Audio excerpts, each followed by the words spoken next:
Shalom jemaat terkasih, kiranya sukacita dan damai Kristus senantiasa mengalir bagi kita semua. Saya Adin Ahmadi, hari ini akan menyampaikan Bethel News pekan ini. Mari kita merasakan lawatan Tuhan melalui program Pelita Hidup yang disiarkan melalui YouTube GB Bethel Kelapa Gading setiap hari Senin sampai Sabtu pukul 5 pagi. Doa adalah nafas kehidupan bagi orang percaya. Kami mengundang seluruh jemaat untuk dapat mengikuti kegiatan doa ini. Doa pagi diadakan setiap hari Senin sampai Sabtu pukul 6 sampai 7 pagi diadakan secara online melalui Zoom. Menara Doa Sinode GBI setiap hari Sabtu pukul 6 sampai 7 pagi secara online melalui aplikasi Zoom. Menara Doa Onsite setiap hari Sabtu pukul 9 pagi di gereja lantai 1. Dan berikut seluruh kegiatan ibadah yang dapat jemaat ikuti. Mari kita mengarahkan kepada anak-anak untuk semakin mengenal pribadi Yesus. Ibadah Bethel Kids diadakan setiap hari Minggu pukul 10 pagi di ruangan lantai 3. Ibadah onsite Bethel Youth dan Bethel Teens diadakan setiap hari Sabtu pukul 5 sore di ruangan lantai 1. Mari anak-anak muda bergabung dalam ibadah ini dan kita akan bertumbuh bersama-sama. Ibadah WBI Wanita Bethel Indonesia setiap hari Rabu pukul 11 siang melalui aplikasi Zoom. Mari para wanita Allah bersama-sama hadir dalam ibadah ini.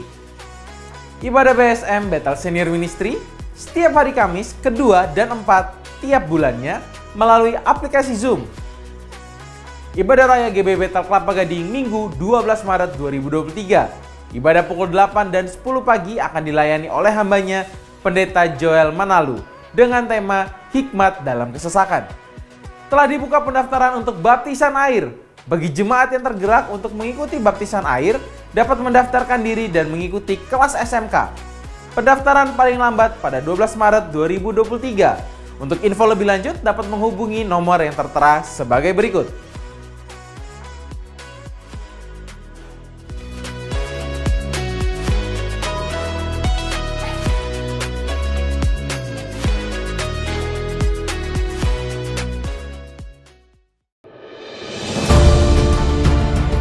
Jalani hidup harus selalu disertai dengan doa. Di dalam doa ada kekuatan yang baru. Di dalam doa ada kesatuan hati. Di dalam doa pasti ada pemulihan. Oleh sebab itu, kami mengajak Bapak Ibu Saudara sekalian bersama-sama menghadiri KKR Doa Malam pada hari Jumat 10 Maret 2023 yang akan dilayani oleh PDM Roni Bagenda. Mari bersama-sama merasakan dan menikmati lawatan Tuhan.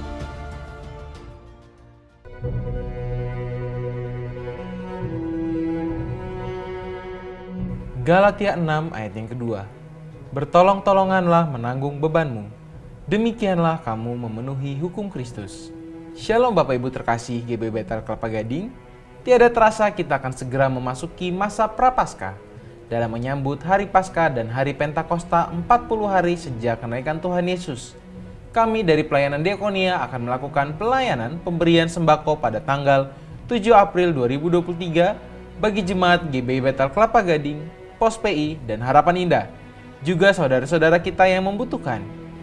Pelayanan ke Lapas Wanita Pondok Bambu pada 18 Juni 2023, dan bila dananya mencukupi, di bulan Ramadan akan berbagi nasi berkat bagi para ojol yang membutuhkan. Untuk mendukung acara itu, kami akan mengadakan bazar kuliner, baik makanan sehari-hari, pastry, kue Nusantara yang terjamin kebersihan, kesehatan, dan rasa yang teruji tidak akan mengecewakan. Yang mana keseluruhan untung dari penjualan tersebut akan dialokasikan untuk acara pelayanan yang kami harapkan dapat menambah jangkauan pelayanan baik kualitas maupun kuantitas. Dengan segala kerendahan hati, kami mengetuk hati Bapak Ibu dan jemaat terkasih GBI Bethel Kelapa Gading kiranya terbeban untuk dapat membeli produk makanan yang ditawarkan pada bazar yang dibuka pemesanannya secara bertahap dengan produk yang berbeda di tiap tanggalnya. Terima kasih atas perhatian dan respon yang diberikan. Kiranya taburan yang diberikan sungguh menjadi berkat buat saudara-saudara kita yang membutuhkan dan Tuhan membalas setiap taburan yang diberikan lipat kali ganda. Amin. Amsal 3 ayat 27, janganlah menahan kebaikan dari orang-orang yang berhak menerimanya. Demikian Bethel News pekan ini. Mari setiap kita untuk tetap kuat dalam Kristus dan percaya bahwa rancangan Tuhan dalam kehidupan kita sempurna adanya. Selamat berakhir pekan, Tuhan Yesus memberkati. Shalom Bapak Ibu, Saudara-saudara sekalian. Hari ini kita kembali berkumpul untuk beribadah kepada Tuhan. Mari kita siapkan diri dan hati kita agar kita merasakan lawatan kuasa Roh Kudus. Sebelum ibadah dimulai, jangan lupa siapkan roti dan anggur atau minuman teh untuk ibadah perjamuan kudus pada hari ini. Dan melalui perjamuan kudus ini, kita kembali mengingat dan mengucap syukur untuk pengorbanan Yesus Kristus di atas kayu salib yang menebus dosa kita semua. Mari kita berdoa bersama-sama. Bapa, kami bersyukur buat anugerah Tuhan, kasih setia Tuhan dalam hidup kami, penyertaan Tuhan yang sempurna bagi kehidupan kami Tuhan. Kami dapat kembali berkumpul dan beribadah kembali pada hari ini Tuhan, semua hanya karena kasih karunia Tuhan. Kami mau berdoa Tuhan buat ibadah hari ini, Tuhan yang turut campur tangan dari awal hingga akhir Tuhan. Tuhan yang turut campur tangan buat tim PW, buat multimedia, buat pembicara yang turut ambil andil Tuhan. Biar hanya kuasa Roh Kudus yang nyata melalui ibadah hari ini Tuhan. Terima kasih Tuhan, kami percaya kuasa lawatan-Mu, kuasa Roh Kudus mengalir buat setiap hati kami. Dan kami percaya ada mujizat terjadi dalam kehidupan kami Tuhan. Kami bersyukur Tuhan. Hari ini kami memulai ibadah kami hanya di dalam nama Tuhan Yesus Kristus. Haleluya. Amin. Selamat mengikuti ibadah ini. Tuhan Yesus memberkati. Shalom jemaat Tuhan. Apa kabarnya hari ini? Biar kita tetap bersyukur dan bersuka cita di dalam Tuhan. Amin. Karena itulah yang Tuhan kehendaki atas setiap kita. Haleluya. Mari kita mau siapkan hati kita, jiwa kita, pikiran kita. Kita mau duduk diam di kaki Tuhan. Haleluya. Kembali kami datang ke hadirat-Mu Tuhan. Biar kami boleh duduk diam di kaki-Mu Yesus. Kami mau tinggalkan seluruh kesibukan kami. Biar hari ini kami mau agungkan nama-Mu. Kami mau puji nama-Mu Yesus. Biar hanya nama-Mu yang kami tinggikan dan kami puja. Haleluya. Mari sama-sama kita nyatakan. Kau sungguh indah tiada taranya, sungguh menakjubkan, sungguh ajaib untuk dimengerti, lebih dari semua yang ada. Hikmat-Mu tiada terselami,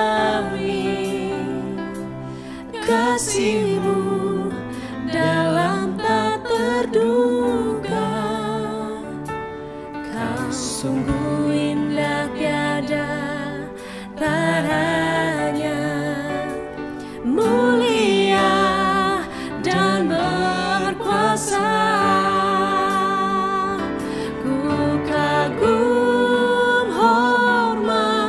Akan Engkau, ku kagum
Siapa yang percaya bahwa hanya di dalam namanya ada pengharapan dan kemenangan, boleh angkat tangannya. Haleluya.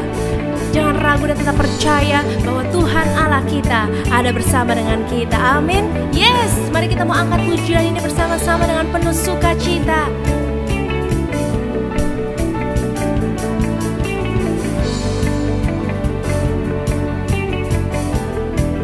Katakan firman-Mu, firman terangi jalanku, bisa iman di setiap waktu, lindungiku dari segala, tak pernah ku ragu, karena Dia bersamaku, setia menjaga dengan kuasa mulia. Hanya di dalam namanya Yesus, Dia sumber pengharapan di sepanjang hidupku. Hanya di dalam kuasa-Nya pasti tersedia kemenangan bagiku selama-lamanya.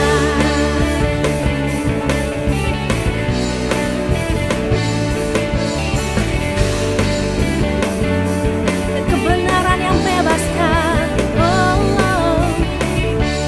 kebenaran yang bebaskan,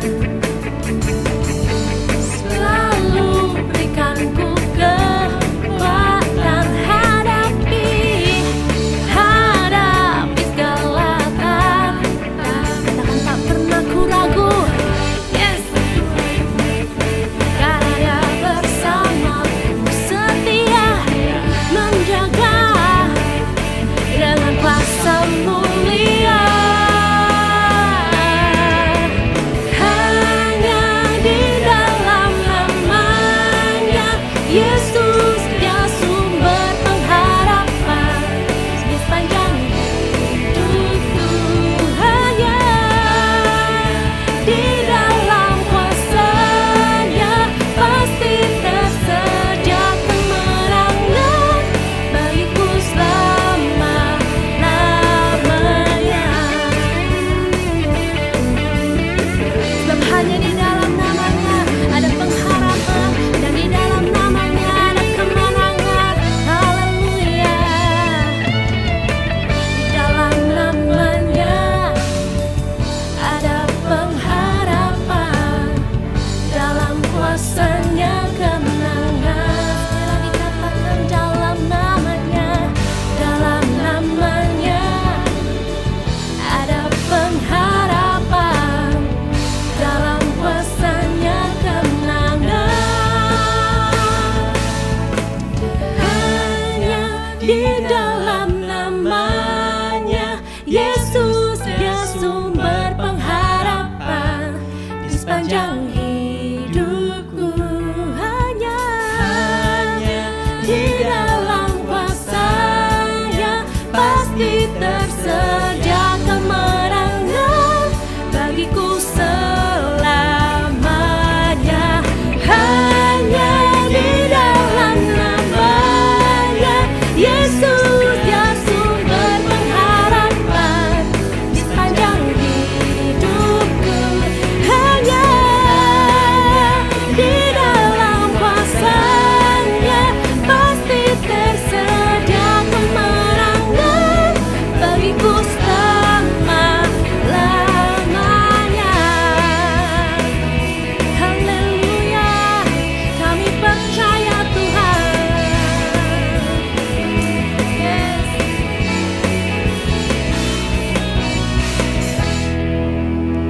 Haleluya, kami percaya di dalam nama-Mu ada pengharapan dan kuasa-Mu memberi kemenangan. Haleluya. Mari kita mau tundukkan kepala kita. Kami siapkan hati kami untuk menerima kebenaran firman-Mu Tuhan. Kami rindu jamahan kuasa-Mu memenuhi hati kami. Kami rindu Engkau memulihkan dan membentuk kami Tuhan menjadi serupa seperti Engkau lebih lagi. Kami tahu kami gak mampu dengan kekuatan kami sendiri, tetapi kami percaya Roh Kudus-Mu yang memampukan setiap kami, Tuhan.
hati kami selalu Tuhan.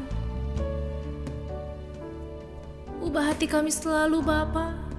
Sucikan hati kami, kuduskan hati pikiran kami Tuhan. Agar kami selalu boleh berkenan di hadapan-Mu. Terima kasih Tuhan, kalau sebentar kami mau mendengarkan kebenaran firman-Mu. Kami mau buka hati kami siapkan hati kami Tuhan. Di dalam nama Tuhan Yesus kami berdoa dan mengucap syukur, haleluya. Amin. Shalom jemaat yang dikasihi Tuhan, senang sekali saya Pendeta Ruben Adi Abraham bisa melayani Anda pada ibadah ini. Hari ini saya akan menyampaikan firman dengan judul Resep untuk Meraih Keberhasilan. Saya percaya setiap orang menginginkan keberhasilan dalam hidupnya.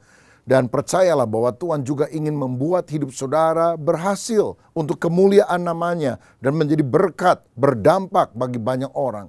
Ada janji Tuhan dalam Yeremia 29 ayat 11 yang berkata, sebab aku ini mengetahui rancangan-rancangan apa yang ada padaku mengenai kamu, demikianlah firman Tuhan, yaitu rancangan damai sejahtera dan bukan rancangan kecelakaan, untuk memberikan kepadamu hari depan yang penuh harapan. Ulangan 28 ayat 13 juga berkata, Tuhan akan mengangkat engkau menjadi kepala dan bukan menjadi ekor. Engkau akan tetap naik dan bukan turun apabila engkau mendengarkan perintah Tuhan Allahmu yang kusampaikan pada hari ini, kau lakukan dengan setia. Tuhan berjanji mengangkat anak-anaknya, mempromosikan mereka ketika kita hidup takut akan Tuhan, supaya hidup kita menjadi berkat bagi banyak orang. Nah, di dalam Alkitab kita melihat ada banyak tokoh-tokoh yang berhasil dalam kehidupannya. Berhasil bukan sekedar kaya raya, hebat, tetapi benar-benar melaksanakan apa yang merupakan kehendak dan kerinduan Tuhan. Salah satu tokoh Alkitab yang kita akan pelajari hari ini dari segi keberhasilannya adalah Salomo. Salomo adalah seorang raja, dia anak daripada Daud.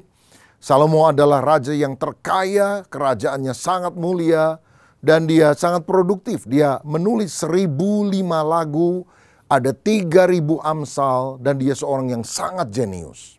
Saya tahu bahwa Salomo tidak sempurna, dia banyak kekurangan bahkan dosa. Tetapi dia adalah seorang pemimpin yang produktif. Mengapa dia bisa menjadi pemimpin yang produktif?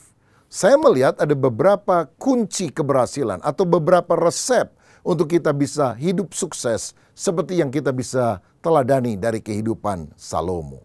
Nah, dalam 1 Raja-Raja 3 ayat 5, firman Tuhan berkata demikian. Di Gibeon itu Tuhan menampakkan diri kepada Salomo dalam mimpi pada waktu malam. Berfirmanlah Allah, mintalah apa yang hendak kuberikan kepadamu.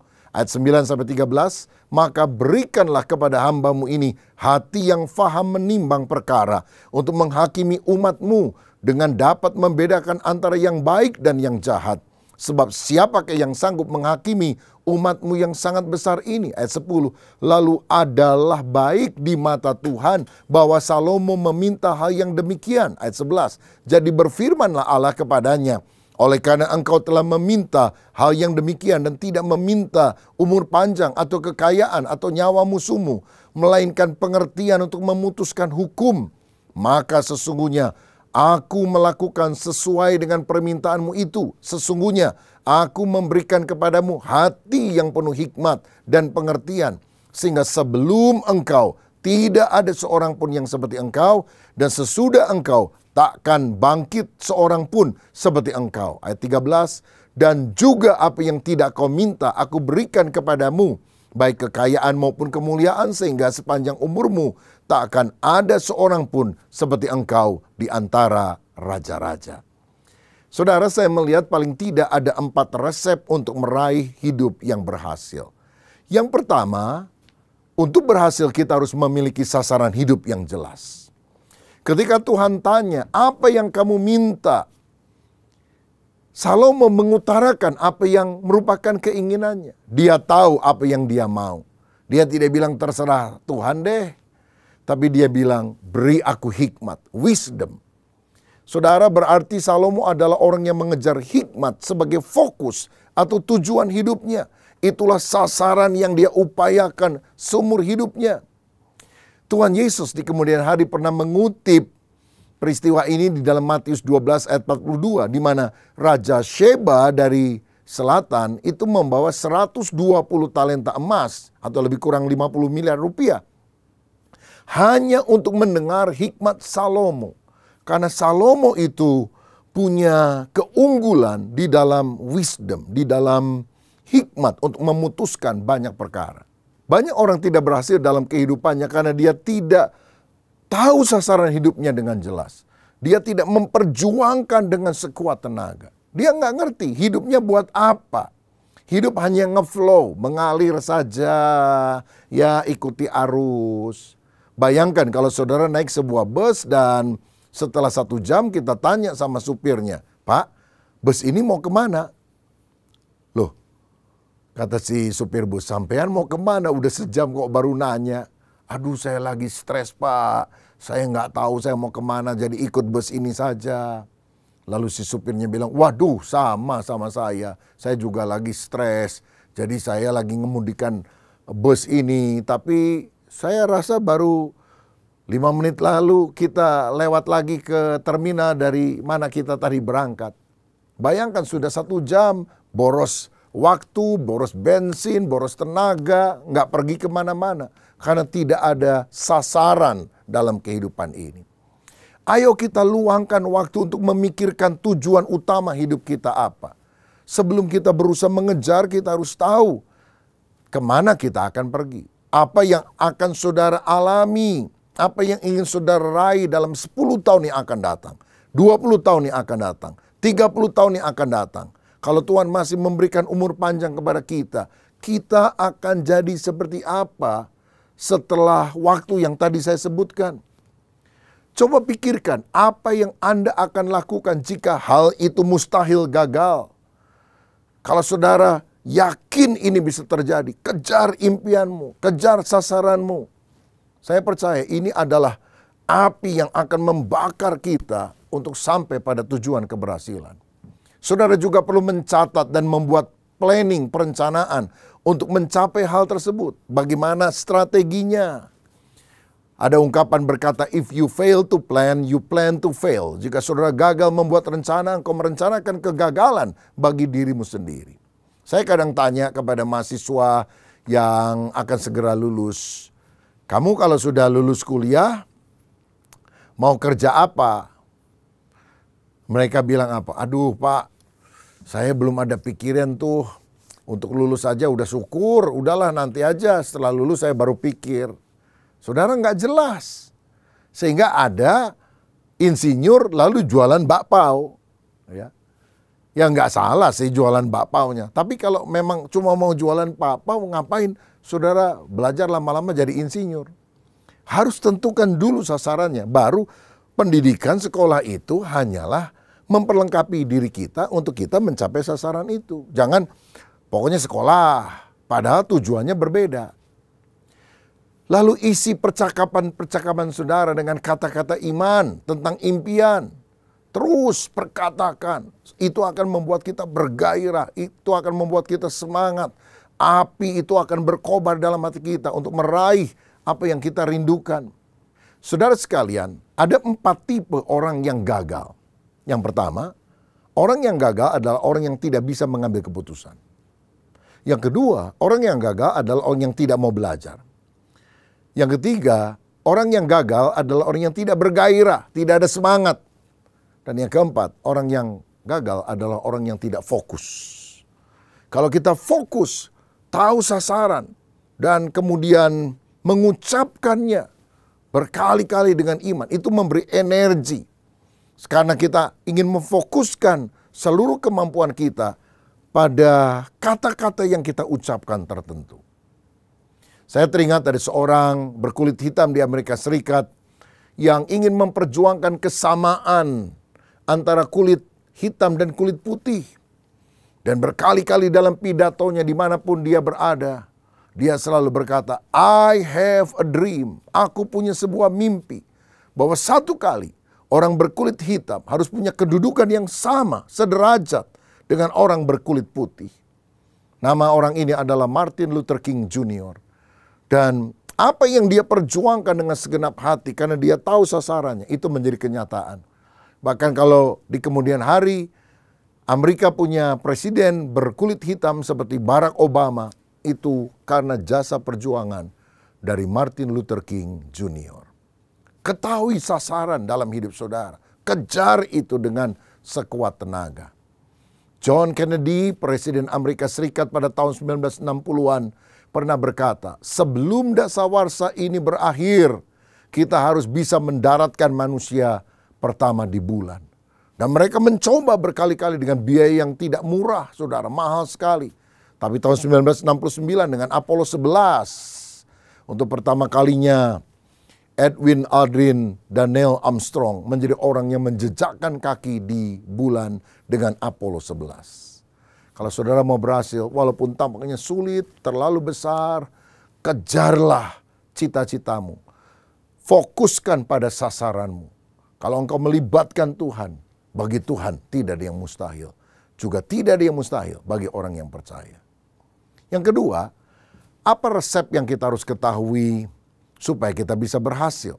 Seperti Salomo, kita juga harus menggunakan waktu dengan baik. Misalnya dalam Pengkhotbah pasal 3 yang diyakini ditulis juga oleh Salomo. Ayat 1 dan 2 dia berkata, untuk segala sesuatu ada masanya. Untuk apapun di bawah langit ada waktunya. Ada waktu untuk lahir, ada waktu untuk meninggal, ada waktu untuk menanam, ada waktu untuk mencabut yang ditanam. Dan seterusnya dia bicara tentang penggunaan waktu yang baik. Bahkan di ayat 11 dia berkata, Ia Allah membuat segala sesuatu indah pada waktunya. Bahkan Ia memberikan kekekalan dalam hati mereka, tetapi manusia tidak dapat menyelami pekerjaan yang dilakukan Allah dari awal sampai akhir. Dari sini kita melihat bahwa Salomo adalah orang yang sangat memperhitungkan waktu, mengelola waktunya dengan baik, dan bisa melakukan segala sesuatu sesuai dengan waktu yang Tuhan telah berikan, karena waktu Tuhan adalah waktu yang terbaik. Saya rasa sikap ini selaras dengan apa yang dicatat oleh pemazmur dalam Mazmur 90 ayat yang ke-12. Ajarlah kami menghitung hari-hari kami sedemikian, hingga kami beroleh hati yang bijaksana. Jadi orang yang berhikmat, orang yang bijaksana adalah orang yang bisa menghitung hari, mengelola hari, tidak menyia-nyiakan waktu yang ada, tetapi menggunakannya secara efektif dan produktif. Saudara, kita harus tahu bahwa waktu adalah pemberian Allah yang sangat berharga. Apa bedanya orang sukses dan orang gagal dalam hal pengelolaan waktu? Orang sukses tidak akan menyia-nyiakan waktu, tapi menggunakan dengan baik. Kalau saudara ingin menjadi pianis yang handal, saudara harus gunakan waktu untuk banyak berlatih. Kalau engkau ingin menjadi pelukis yang hebat, pelukis yang besar, engkau harus rajin sekali menggambar dengan kuas di atas kanvas, sehingga lahir karya-karya yang hebat. Investasikan waktu saudara untuk hal-hal yang bermutu. Saudara juga perlu menginvestasikan waktu kalau engkau ingin menjadi pebisnis yang sukses. Kalau saudara ingin punya pernikahan yang harmonis, pernikahan yang bahagia, saudara juga harus invest waktu untuk memperhatikan pasanganmu, menumbuhkan anak-anakmu sehingga menjadi keluarga teladan. Bahkan kalau saudara ingin memiliki kerohanian yang baik, engkau harus menginvestasikan waktu saudara supaya imanmu bertumbuh dengan banyak berdoa, banyak membaca firman, mengikuti seminar, Bible study, dan sebagainya. Saudara, karena itu, mari investasikan waktu untuk membangun impian besar bagi masa depanmu. Jangan membuang waktu hanya untuk bergosip, hanya untuk nongkrong di depan TV berjam-jam, atau menggunakan sosial media berlama-lama dan tidak ada sasaran yang jelas yang saudara mau kerjakan. Saya yakin gini, jika saudara menyisihkan 1 jam sehari untuk belajar sesuatu, maka dalam 1 tahun engkau akan jago dalam bidang tertentu. Contohnya, saudara nggak bisa main musik, nggak bisa main gitar, atau tidak bisa main piano. Saudara les, saudara berlatih 1 jam sehari main gitar atau main piano. Setelah setahun, saudara jago nggak? Saya yakin. Jangan bilang saya nggak punya bakat, saya nggak bisa. Yang perlu adalah kerja keras. Engkau bisa melakukannya kalau engkau banyak menyisihkan waktu untuk belajar. Bisa apa saja ketika kita giat melakukannya. Nah, kita juga harus menginvestasikan waktu untuk pembicaraan yang bermutu. Pembicaraan yang menambah wawasan, memperdalam hubungan, memunculkan gagasan. Belajar dari orang-orang yang bisa mengimpartasi hidup saudara. Sehingga kita akhirnya berkobar-kobar, disemangati, dimotivasi. Bahwa kita bisa berlari lebih kencang, berjalan lebih jauh, melompat lebih tinggi. Meraih keberhasilan yang lebih hebat yang Tuhan sediakan bagi kita. Saya percaya keberhasilan adalah ketika persiapan kita bertemu dengan kesempatan dari Tuhan. Kita sudah mempersiapkan diri, tapi Tuhan tidak buka pintu kesempatan, nggak akan sukses. Tapi kalau Tuhan membuka pintu kesempatan kepada saudara, tetapi engkau tidak mempersiapkan diri sebelumnya, engkau juga tidak bisa sukses. Jadi keberhasilan adalah ketika persiapan kita bertemu dengan kesempatan Tuhan. Saudara, ini resep kedua supaya kita bisa berhasil. Yang ketiga, orang yang berhasil adalah orang yang mau bekerja sama dengan orang lain. Saya tahu bahwa kita semua membutuhkan orang lain. Karena kita bukan hanya makhluk individu, kita adalah makhluk sosial. Kita perlu orang lain. Kejadian 2 ayat 18 berkata, Tuhan Allah berfirman, tidak baik kalau manusia itu seorang diri saja. Aku akan menjadikan penolong baginya yang sepadan dengan dia. Tidak ada orang yang bisa sukses sendirian. Karena ada orang lain yang bisa melihat apa yang tidak kita lihat. Bisa mendengar apa yang kita tidak dengar. Bisa merasa apa yang kita tidak rasa. Karena itu kita perlu memperhatikan ide-ide mereka, kata-kata mereka, nasihat yang mereka masukkan. Salomo adalah orang yang tidak segan untuk melibatkan orang lain untuk mencapai impiannya. Misalnya dalam 2 Tawarikh 2 ayat 1-3 dikatakan demikian. Salomo memerintahkan untuk mendirikan suatu rumah bagi nama Tuhan dan suatu istana kerajaan bagi dirinya sendiri. Dan Salomo mengerahkan 70.000 kuli, 80.000 tukang pahat di pegunungan, dan 3.600 mandor untuk mengawasi mereka. Lalu Salomo mengutus orang kepada Huram, raja negeri Tirus dengan pesan, perbuatlah terhadap aku seperti yang kau perbuat terhadap ayahku Daud, ketika engkau mengirim kayu aras kepadanya, sehingga ia dapat mendirikan baginya suatu istana untuk tinggal di situ. Bayangkan, berapa banyak orang yang diajak untuk mensukseskan impiannya, membangun bait Allah yang besar dan agung. 70.000 kuli, 8.000 tukang pahat, 3.600 mandor. Ini jumlah yang sangat fantastis, saudara sekalian. Berapa besar biaya yang harus dikeluarkan untuk orang sebanyak ini, belum bahan-bahannya. Bahkan karena dia menyadari bahwa kayu-kayu dari negeri seberang itu lebih banyak dan lebih bagus daripada yang ada di Israel, maka dia menghubungi Huram yang telah menjalin hubungan yang baik dengan Daud ayahnya untuk minta dikirim kayu-kayu bagi pembangunan rumah Tuhan. Dan Huram kemudian mengirimkannya. Karena apa? Relasi yang baik. Saya percaya kalau kita bisa menjalin relasi yang baik, punya network, jejaring yang luas, keberhasilan akan makin nampak dalam kehidupan kita. Dale Carnegie, seorang pakar pengembangan pribadi, pernah berkata, sukses itu 15% ditentukan oleh kemampuan teknis atau IQ. Tapi 85% keberhasilan kita terwujud karena kemampuan kita menjalin relasi, hubungan dengan orang lain. Pengacara tidak akan berhasil tanpa klien. Dokter tidak akan berhasil tanpa pasien. Kalau nggak punya pasien, nganggur dia. Penyanyi tidak bisa menyanyi dengan bagus tanpa adanya pencipta lagu. Berarti tiap orang punya kelebihannya sendiri. Makanya kita harus rendah hati dan belajar dari orang lain. Jalinlah persahabatan yang bermutu dengan banyak orang, yaitu orang-orang yang positif, saudara. Jangan suka kumpul sama BSH, barisan sakit hati. Maka kerohanian saudara, iman saudara, potensi saudara akan digerogoti dan kau tidak akan berhasil dalam kehidupan.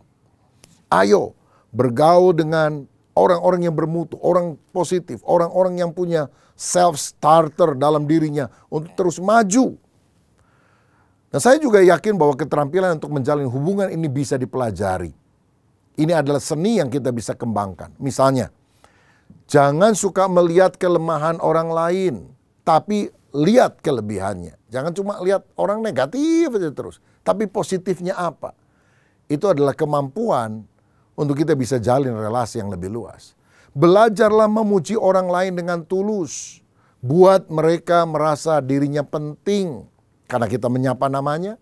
Karena kita mengingat mungkin peristiwa tertentu dalam hidupnya. Dan orang itu berpikir, oh saya orang yang diperhatikan oleh dia. Jangan suka menyimpan kepahitan dalam hati. Ada orang-orang yang mungkin pernah melakukan hal yang kurang cocok di hati saudara. Tapi belajarlah mengampuni dan milikilah sikap hati yang positif. Kasihilah orang, berkomunikasilah dengan mereka. Seperti ada ungkapan berkata, orang tidak peduli berapa banyak Anda tahu sampai mereka tahu berapa banyak Anda peduli. Jalin relasi yang baik. Bahkan orang-orang yang mungkin berbeda pandangan dengan saudara, saudara bisa rekrut untuk memperkokoh kebersamaan bagi satu tujuan yang lebih luas. Saya mengagumi Pak Joko Widodo ketika beliau mengajak saingan dalam pemilihan presiden yang lalu 2 kali, yaitu Pak Prabowo, saudara, untuk menjadi Menteri Pertahanan. Dan luar biasanya Pak Prabowo juga yang merupakan rival yang sangat ketat, itu akhirnya setuju. Karena apa? Karena saya ingin membangun Indonesia yang jaya. Karena visi yang sama, 2 orang yang bertentangan secara hebat bisa disatukan. Oh, betapa baiknya kalau kita bisa menjalin relasi dengan banyak orang. Itu resep untuk keberhasilan. Dan yang terakhir, yang keempat, bagaimana supaya kita bisa berhasil dalam kehidupan? Kita harus menyadari keterbatasan lalu bergantung kepada Allah. Dalam 1 Raja-Raja 3 ayat 7-9, berdoalah Salomo dengan kalimat ini. Maka sekarang ya Tuhan Allahku, Engkaulah yang mengangkat hamba-Mu ini menjadi raja menggantikan Daud ayahku. Sekalipun aku masih sangat muda dan belum berpengalaman, demikianlah hamba-Mu ini berada di tengah-tengah umat-Mu yang Kau pilih. Suatu umat yang besar, yang tidak terhitung dan tidak terkira banyaknya. Maka berikanlah kepada hamba-Mu ini hati yang faham menimbang perkara untuk menghakimi umat-Mu dengan dapat membedakan antara yang baik dan yang jahat. Sebab siapakah yang sanggup menghakimi umat-Mu yang sangat besar ini? Salomo menyadari dia masih sangat muda, dia belum berpengalaman. Jauh dibandingkan dengan Daud, raja yang hebat, pembunuh raksasa Goliat, raja yang dikagumi banyak orang. Dia bukan apa-apa. Karena itu dia minta intervensi ilahi. Dia minta hikmat, wisdom untuk dapat mengatur bangsa pilihan Allah ini dengan baik. Saudara, kita akan berhasil kalau kita tidak sombong, tapi kita menyadari keterbatasan diri kita, lalu kita bergantung kepada Allah. Saya yakin pada waktu manusia angkat tangan, Tuhan akan turun tangan, Tuhan akan campur tangan, Tuhan akan memberikan pertolongan kepada kita. Yeremia 17 ayat 5 berkata, beginilah firman Tuhan, terkutuklah orang yang mengandalkan manusia, yang mengandalkan kekuatannya sendiri, dan yang hatinya menjauh daripada Tuhan. Tapi ayat 7, diberkatilah orang yang mengandalkan Tuhan, yang menaruh harapannya pada Tuhan. Haleluya. Kalau kita mengandalkan Tuhan, engkau akan diberkati luar biasa oleh Tuhan. Dan engkau akan menjadi orang yang berhasil. Mazmur 127 ayat 1 dan 2. Nyanyian ziarah Salomo. Nah ini yang Salomo katakan, saudara-saudara. Jikalau bukan Tuhan yang membangun rumah, sia-sialah usaha orang yang membangunnya. Jikalau bukan Tuhan yang mengawal kota, sia-sialah pengawal berjaga-jaga. Sia-sialah kamu bangun pagi-pagi dan duduk-duduk sampai jauh malam, dan makan roti yang diperoleh dengan susah payah, sebab ia memberikannya kepada yang dicintainya pada waktu tidur. Ini adalah pengakuan Salomo. Kalau bukan Tuhan, aku akan gagal. Tapi kalau Tuhan yang beserta dengan aku, pada waktu aku tidur, artinya aku telah menyelesaikan bagianku dan selebihnya aku serahkan kepada Tuhan. Tuhan akan memberikan berkat. Hari ini siapa di antara saudara ingin menjadi orang yang berhasil. Bukan demi egoisme kita, tapi berhasil artinya melalui hidupku banyak orang terberkati. Hidupku berdampak positif bagi banyak orang. Dan aku juga ingin mempermuliakan Allah. Ada 4 resep keberhasilan yang telah kita pelajari hari ini. Maukah engkau menaruh semuanya di dalam hati? Meneladani hal-hal positif dari diri Raja Salomo. Dan saya percaya kalau engkau melakukannya, Tuhan yang sama yang pernah memberkati Salomo adalah Tuhan yang juga akan memberkati hidup saudara. Siapa di antara saudara yang rindu, Tuhan berkatilah aku dengan keberhasilan untuk kemuliaan-Mu. Taruh tanganmu di dada, izinkan saya berdoa. Bapa, terima kasih untuk kebenaran firman-Mu. Kami percaya Engkau ingin agar kami menjadi orang yang berhasil. Dan dengan demikian kami mempermuliakan nama Tuhan. Jadikan kami orang yang punya visi, sasaran yang jelas dalam kehidupan ini ya Bapa. Kami juga belajar mempergunakan waktu dengan baik. Menjalin relasi yang luas dengan sesama. Dan mengandalkan Tuhan. Karena bila Tuhan tutup pintu berkat, tidak akan ada orang yang bisa membuka. Tapi kalau Tuhan membuka pintu berkat bagi kami, tidak akan ada orang yang bisa menutupnya. Hamba berdoa di dalam nama Tuhan Yesus. Biar tahun ini menjadi tahun keberhasilan bagi kami. Tahun keberkatan. Sehingga kami selalu meninggikan Engkau yang telah memungkinkan semuanya terjadi. Berkat-Mu atas kami dalam nama Yesus. Haleluya. Amin. Tuhan Yesus memberkati.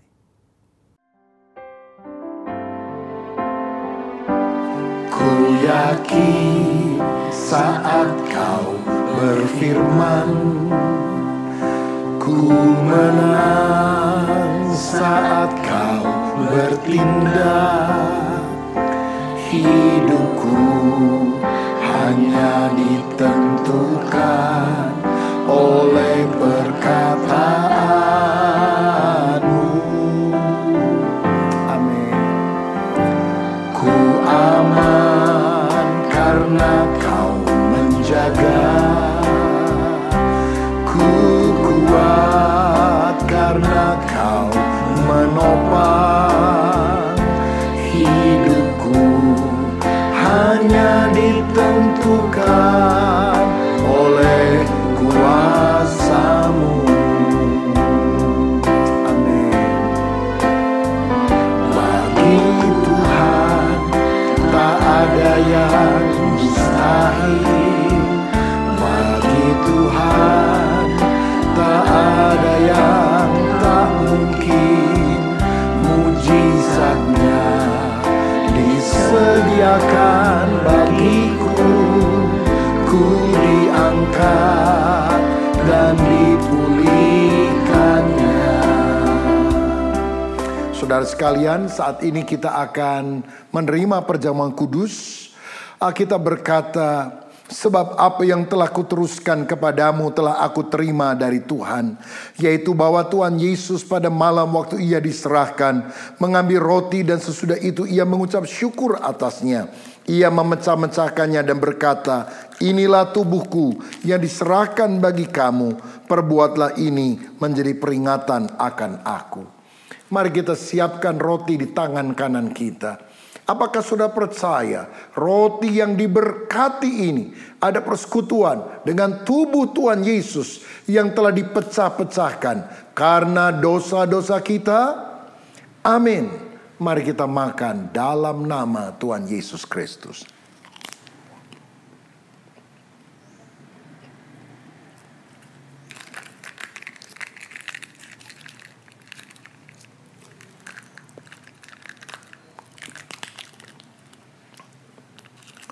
Selanjutnya firman Tuhan berkata, demikian juga ia mengambil cawan sesudah makan, lalu berkata, cawan ini adalah perjanjian baru yang dimateraikan oleh darahku.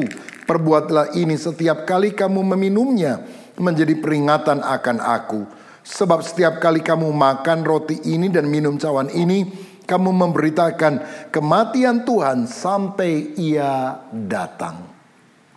Apakah saudara percaya anggur yang sudah diberkati adalah persekutuan dengan darah Tuhan Yesus Kristus yang telah dicurahkan untuk menebus kita dari segala dosa? Amin. Mari kita minum dalam nama Tuhan Yesus. Terima kasih Tuhan untuk kebaikan-Mu, untuk penebusan-Mu, untuk apa yang sudah Engkau lakukan. Biar hidup kami selalu bergantung kepada kebenaran firman-Mu. Bagi Tuhan tak ada yang mustahil. Bagi Tuhan tak ada yang tak mungkin. Mujizatnya disediakan bagiku. Ku diangkat dan dipulihkannya. Ku diangkat dan dipulihkannya. Ku diangkat dan dipulihkannya. Bapa, terima kasih untuk firman-Mu, juga terima kasih untuk perjamuan kudus. Di dalam nama Yesus, amin. Selamat siang Bapak, Ibu, dan Saudara sekalian. Puji Tuhan. Saya yakin kita semua yang mengikuti ibadah hari ini pasti diberkati oleh Tuhan. Pengharapan kita kepadanya tidak akan sia-sia, karena di dalam Kristus ada kepastian. Dan kiranya melalui perjamuan kudus ini, kita semakin yakin bahwa kematian dan kebangkitannya merupakan jaminan keselamatan bagi kita semua. Haleluya. Tiba saatnya kita akan akhiri ibadah pada hari ini, tapi sebelumnya saya infokan untuk persembahan mau umum maupun persembahan perpuluhan, saudara dapat memberikan melalui scan barcode ataupun mentransfer di nomor rekening yang tercantum di bawah ini. Kiranya Tuhan memberkati, dan mari kita akhiri ibadah hari ini, dan saya akan berdoa. Tuhan, kami bersyukur atas kasih-Mu kalau hari ini kami boleh beribadah walaupun secara online, dan ibadah ini telah berlangsung.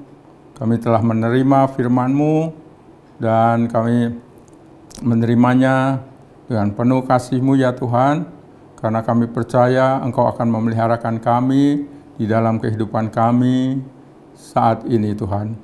Terima kasih Tuhan atas kasih-Mu yang besar. Juga kami berdoa untuk persembahan jemaat. Nah, kiranya Tuhan melipat gandakan berkat yang ditabur dari para jemaat. Tuhan, kami juga berdoa bagi pemerintah dan bangsa kami Indonesia. Kiranya Engkau menyertai bagi bangsa ini selalu dalam keadaan damai, dalam keadaan rukun dan sejahtera ya Tuhan. Kami percaya Engkau memberikan hikmat, akal budi bagi pemerintahan bangsa Indonesia ini, Presiden Joko Widodo beserta pembantu-pembantunya. Kiranya benar-benar ya Tuhan dapat mengatasi semua permasalahan di dalam pandemi ini, dan kami percaya bahwa bangsa Indonesia dapat mengatasi semua ini dengan baik, dan kami percaya Tuhan menolong menyertai bagi kehidupan bangsa Indonesia ini. Terima kasih Tuhan. Kami juga berdoa bagi tim gembala, hamba-hamba-Mu, Bapak Julius Ishak Abraham sebagai gembala senior, Bapak Rubin Adi Abraham sebagai gembala kami, dan Bapak Suito Hartanto sebagai wakil gembala di GBI Betel Kelapa Gading ini. Kami percaya Tuhan menyertai, pimpin, berikan hikmat, akal budi dalam mengembalakan kami semua Tuhan. Terima kasih berkat anugerah-Mu menyertai di dalam kehidupannya. Terima kasih Tuhan. Kami berdoa Tuhan untuk jemaat kami sekalian ya Tuhan. Mari kita angkat tangan kita dan arahkan hati kita kepada Tuhan. Terimalah berkat anugerah dan kasih daripada Allah Bapa, kasih sayang dari Tuhan Yesus Kristus, penyertaan dan penghiburan dari Roh Kudus yang menyertai kita sejak saat ini sampai kedatangan Tuhan yang kedua kali, bahkan sampai selama-lamanya. Mari kita yang percaya katakan amin.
Demikian ibadah kita hari ini. Semoga kita semua diberkati. Jumpa kembali minggu depan dan Tuhan Yesus memberkati.